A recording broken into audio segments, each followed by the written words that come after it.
Hi there, welcome back to Colorado and Company. We decided to head outside with my favorite ranger, JeffCo Ranger Mary Ann Bonnell. It's always nice to see you. Thank you for having me. She's going to teach us what an SOSS means. So tell me, SOSS, help us out. Well, if we like to think if trails could talk in muddy conditions, they would issue an SOSS, save our soft surface. Trails really struggle in muddy conditions. They're fragile. They're more fragile than they are when they're not muddy. And then in muddy conditions, people change their behavior. They start to do things like walk outside of the trail and cause additional damage. So that's what we mean by SOSS. Okay. Is in muddy conditions, we want people to think about saving our trails. And you know, my kids, the more muddier, the better. Boys love mud, but that doesn't make sense for our trails. So how do we know when it's too muddy? That's a great question. So we like to think about mud conditions as good. There's no mud at all. Great, go for it. Have a blast. Fair, where there's little patches of mud, and with that, we want you to go through it, not go around it. So little tiny patches of mud, that's okay. That's fair conditions. Just use caution and don't abuse the trail.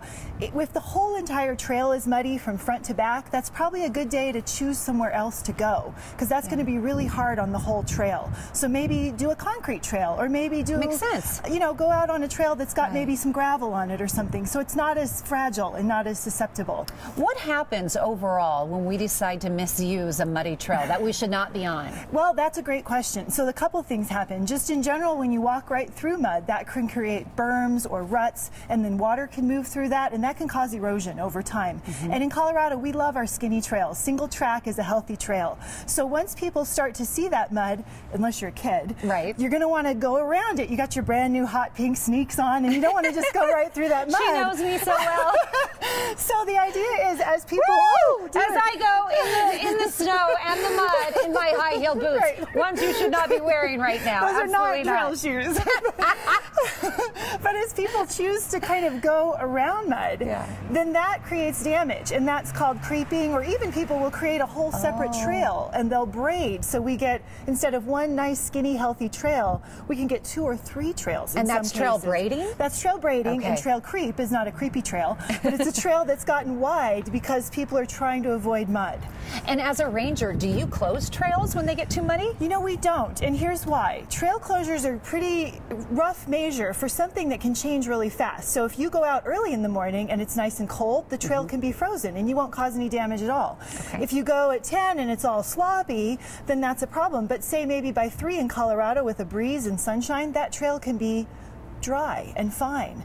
And so what we like to do is educate trail users with this SOSS and say, hey, can you think about what you're doing and maybe make some decisions based on conditions, and maybe not use muddy trails when they're muddy, rather than us having to close them. So the key word to learn today, SOSS. Mary Ann Bonnell, she's a JeffCo Ranger. We always love having her on the show.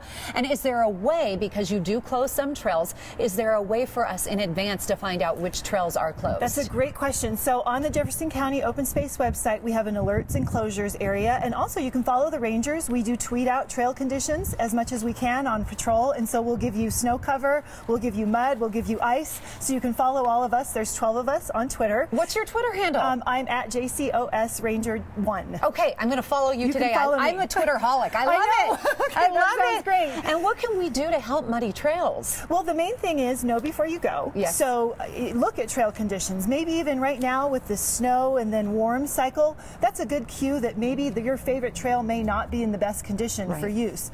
The other thing is, if you do see mud, just go right through it. Do like your kids do. Don't create creepy or brady trails. Just go right through it and be proud. Earn that muddy boot of courage that we're all asking everyone to do to save our skinny trails. Listen, girls, don't even worry. You put mud on your face and we call it mud facials. So just go straight through it and help save our muddy trails. Thank you so much. It's always a pleasure to see you. Again, it's time to answer the SOSS and be aware of muddy trails. You can follow Mary Ann Bonnell again online at JeffCo.us/parks and properly plan your next outdoor adventure with the help of Jefferson County Open Space. All right, still ahead this morning.